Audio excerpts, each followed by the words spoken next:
नमस्कार दोस्तों, welcome to my YouTube channel get up and go with SV. So आज का टॉपिक है इस वीडियो का say no to Chinese products. इस वीडियो में आज हम दो चीज़ों पे बात करेंगे। एक है इंडिया और चाइना के बीच का टोटल ट्रेड, और एक मुद्दा और है जो यूट्यूब वर्सेस टिकटॉक का जो पूरा मैटर अभी तक चल रहा है, ये भी कहीं ना कहीं इस चीज़ से रिलेटेड है, तो हम आज उस पर भी बात करेंगे। दोस्तों, मैं आप लोगों से एक रिक्वेस्ट और करूंगा कि इस वीडियो को प्लीज़ एंड तक देखिए, बिकॉज इस वीडियो में जो इन्फॉर्मेशन है वो आप लोगों के बहुत काम आ सकती है। आप लोग अपनी लाइफ में शायद इस वीडियो को देखने के बाद कुछ ऐसे डिसीजन ले सकते हैं जब भी आप कुछ खरीद रहे हैं जो हमारी कंट्री को कहीं ना कहीं बहुत ज़्यादा बेनिफिट करेगा। तो प्लीज़ इस वीडियो को एंड तक ज़रूर देखिए। सबसे पहले अगर हम बात करें ट्रेड की इंडिया और चाइना के बीच, तो जो टोटल इंपोर्ट है जो इंडिया चाइना से करता है वो टोटल 74.72 बिलियन डॉलर्स का 2019 तक रहा है।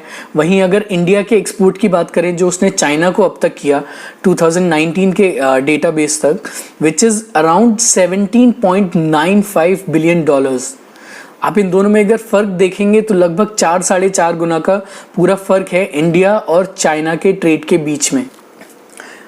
अगर हम बात करें नंबर्स की, टोटल ट्रेड जो इंडिया और चाइना के बीच हो रहा है, इसमें आप अगर ध्यान से देखेंगे तो इंडिया जो है ट्रेड डेफिसिट में है चाइना के साथ, क्योंकि जो इंडिया का टोटल इंपोर्ट है वो बहुत ज़्यादा है चाइना से और जो टोटल एक्सपोर्ट है वो बहुत कम है।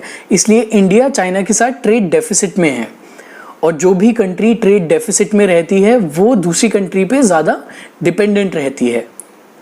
अगर हम बात करें ऐसी चीज़ों की, वो कौन सी चीज़ें हैं जो ज़्यादा इंपोर्ट करता है इंडिया चाइना से, उसमें मेजरली इलेक्ट्रॉनिकल मशीन्स आती हैं, mobile phones, television, washing machine, fridge और मशीनरी, और कुछ ऑर्गेनिक केमिकल्स हम लोग इंपोर्ट करते हैं चाइना से।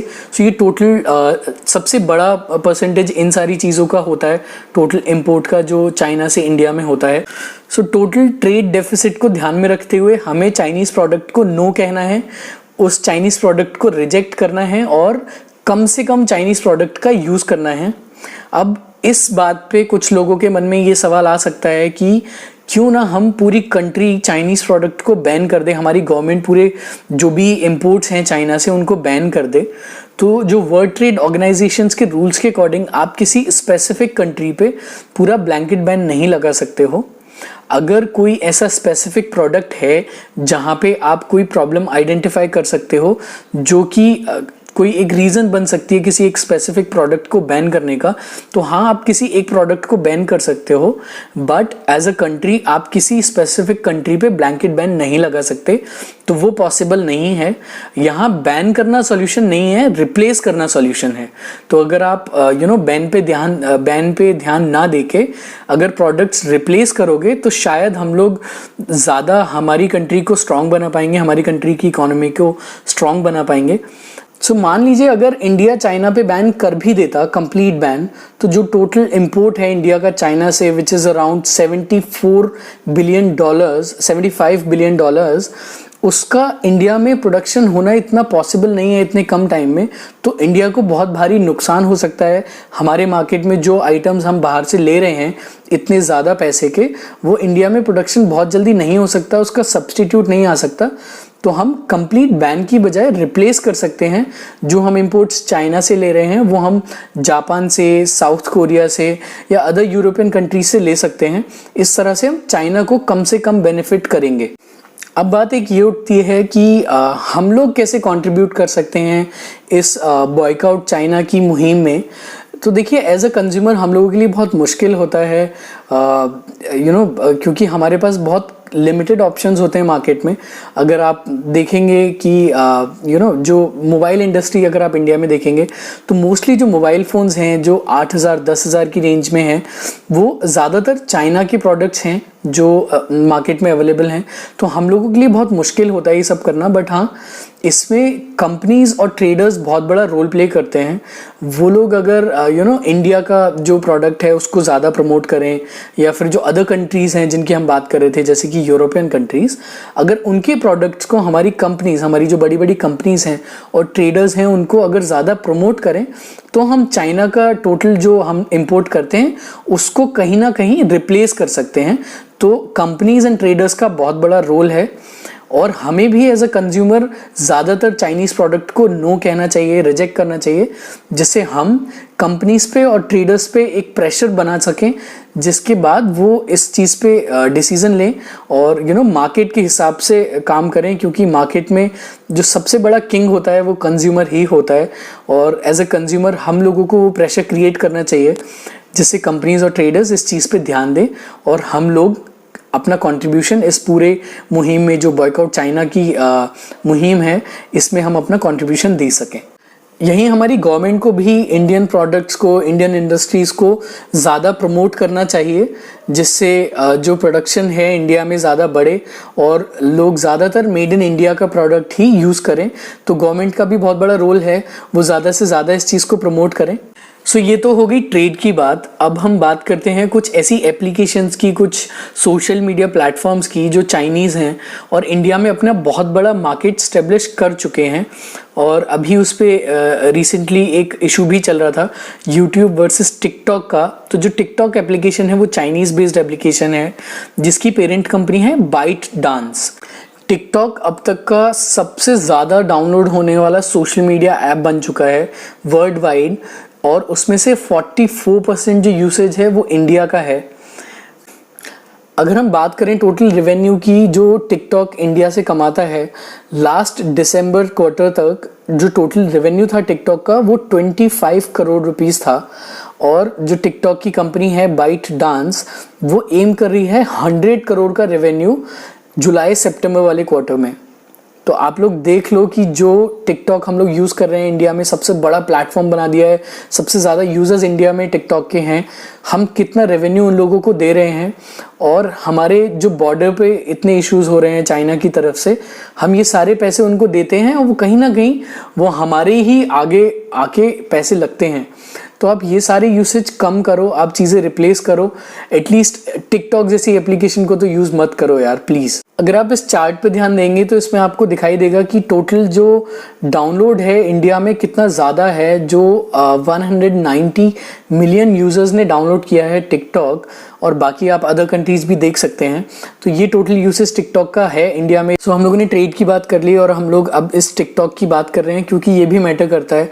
ये भी चाइनीज़ ऐप है। जो इशू यूट्यूब वर्सेस टिकटॉक का चल रहा था, मैं सारे इंडियन से एक ही चीज़ कहना चाहता हूँ कि आप इसको खुद में किसी भी तरह की लड़ाई, किसी भी तरह की दरार मत बनाओ। किसी ने आपको रोस्ट किया है उसको लेके, मैं इस पॉइंट से जोड़ना चाहता हूँ कि आप जो एप्लीकेशन यूज़ कर रहे हो वो एक चाइनीज़ एप्लीकेशन है। उसका रेवेन्यू जो जनरेट होता है वो चाइना के लोगों को मिलता है। और हमारे बॉर्डर पे जो अभी जो टेंशन चल रहा है, आप लोगों को पता होगा, वो सारे पैसे डायरेक्टली नहीं लेकिन इनडायरेक्टली वो सारे पैसे कहीं ना कहीं उन चीज़ों में यूज़ होते हैं, क्योंकि हम उस कंट्री को बेनिफिट कर रहे हैं।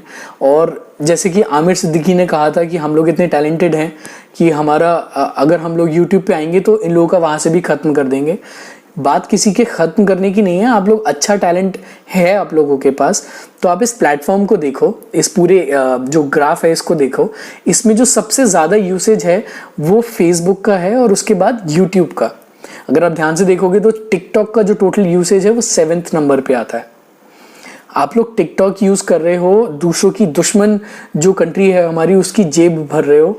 बेटर है कि आप यूट्यूब पे आओ। हालांकि यूट्यूब भी हमारी इंडियन एप्लीकेशन नहीं है, बट चाइना की एप्लीकेशन भी नहीं है जो अभी हमारे सोल्जर्स से लड़ाई कर रहा है।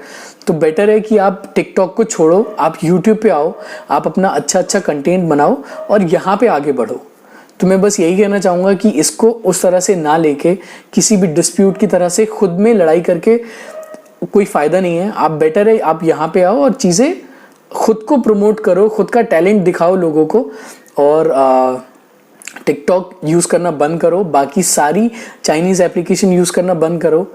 एटलीस्ट हम लोग हार्डवेयर रिप्लेस नहीं कर सकते हैं बहुत जल्दी, तो सॉफ्टवेयर तो रिप्लेस कर ही सकते हैं ना।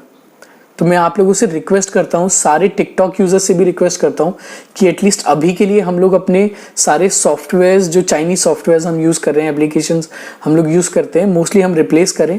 टिकटॉक स्पेसिफिकली डिलीट करें और जो हार्डवेयर का जो रिप्लेसमेंट है वो टाइम के साथ हम लोग चेंज करेंगे और आई होप कि हमारी गवर्नमेंट भी और हमारे जो बड़े बड़े कंपनी एंड ट्रेडर्स हैं इसमें बहुत ज़्यादा कंट्रीब्यूट करेंगे और एज अ कंज्यूमर हम लोगों को ऐसे प्रोडक्ट्स मिल पाएंगे जिससे हम चाइना के प्रोडक्ट्स को रिप्लेस करके मेड इन इंडिया के प्रोडक्ट्स को यूज़ कर सकते हैं।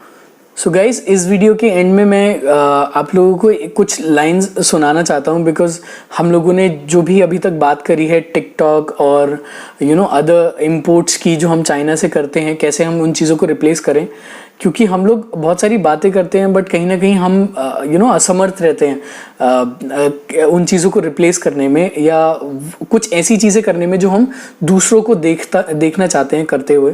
तो मैं कुछ लाइन आप लोगों के लिए पढ़ना चाहता हूँ, आई होप आप लोगों को पसंद आएंगी।